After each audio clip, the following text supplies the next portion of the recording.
Hi guys, Scarface Herzog here with your max reaction to that disappointing 3-2 loss to Bournemouth, a game only Tottenham would lose and did lose.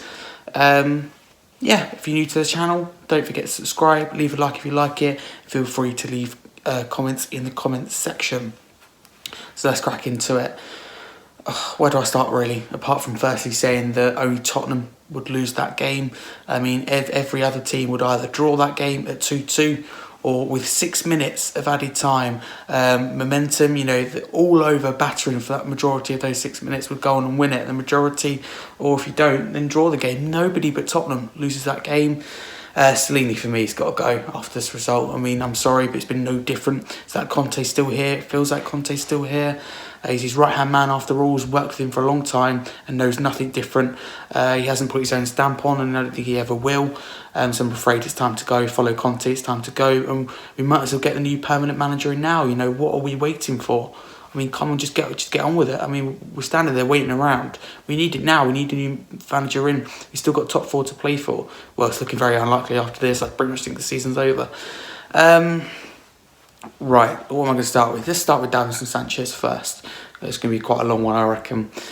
So, he comes on, Lenglet from that injury, comes on, definitely at fault with the first goal with Porro. I think they're both responsible. Sanchez should be playing that pass. You can see, it's a poor pass and he should be playing it to Porro. It's the wrong player to pass it to.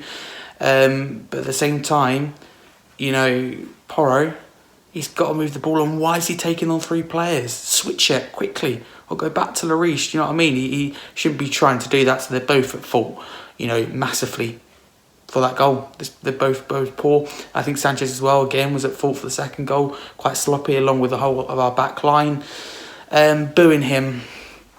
I've never, ever booed a Spurs player, and I don't intend to, in the future. But at the same time, I can understand why he's being booed, because this season and beyond it, before this season, he's consistently making mistakes and consistently, let the club down. And when you're a millionaire, a footballer on a very, very high salary, and you're constantly making mistakes. You've got people working, their socks off and earning minimum wage in this country, for example. I know it's completely different, but still, you've got Sanchez, someone like Sanchez, Dyer comes under that category, especially Sanchez, who makes mistake after mistake every game. I mean, booing, if someone booed me as a player, that made me want to try harder, put in a better performance, in the next game and make it up to the fans, make it up to the club. But that's just the mentality of the millionaire players. Conte was right after all. Although he was part of the problem, was definitely right with these players. So yeah, don't have a problem with it, but it's not something that I would do,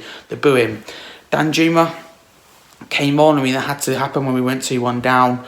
Us fans been crying out for him to get minutes, crying out for him to start. He didn't start, but he got a fair chunk. I think he got, over half an hour, maybe just under half an hour. He got a lot of minutes, that's for sure. More than he has, I think, in the whole of since he signed for Tottenham in January.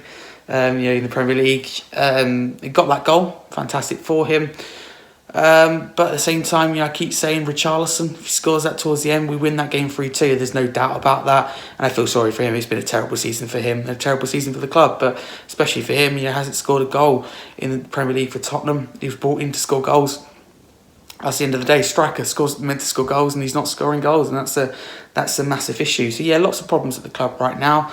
But this for sure was a must-win game. There's no doubt about that, considering we have next have Newcastle away to James's Park, Man United at home, and Liverpool away at Anfield.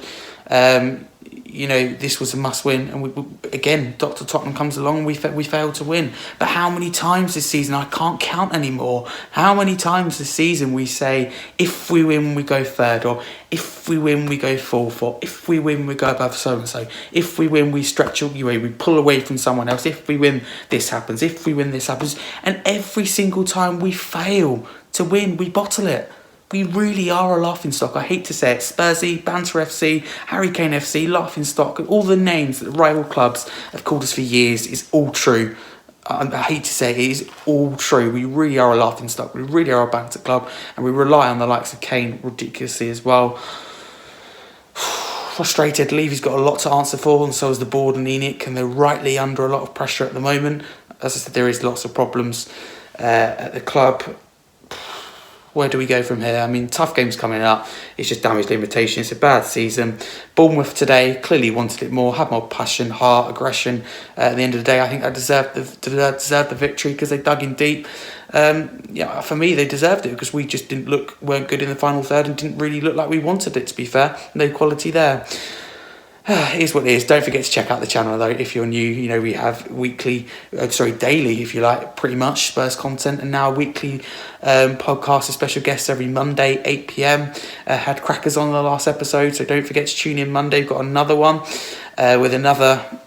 How many guests we've got? I think 3 or 4 guests I've got on as well, reacting to that result, the perfect therapy for fans. So yeah, check out the channel, leave a like, check out our weekly podcast Monday 8 p.m. Cheers, guys. Common use Spurs, the perfect therapy for fans.